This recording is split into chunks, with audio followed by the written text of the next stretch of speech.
When speed meets danger, history is written in split seconds. For decades, car racing meant pushing machines and drivers to their absolute limits.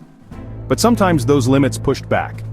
From fiery crashes at Le Mans to the heart-stopping pileup at Indy, motorsport's most harrowing moments have reshaped the sport in ways we can't ignore. Legendary drivers like Ayrton Senna and Niki Lauda faced the ultimate risks, reminding everyone that safety can't be an afterthought.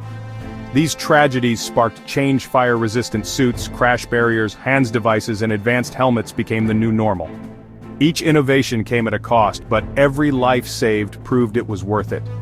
Today's races are faster than ever, but thanks to relentless safety upgrades, drivers walk away from crashes that would have once been fatal.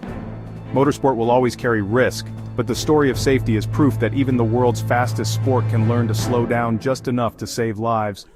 Think your adrenaline can handle it? Hit subscribe for more untold stories from the racing world.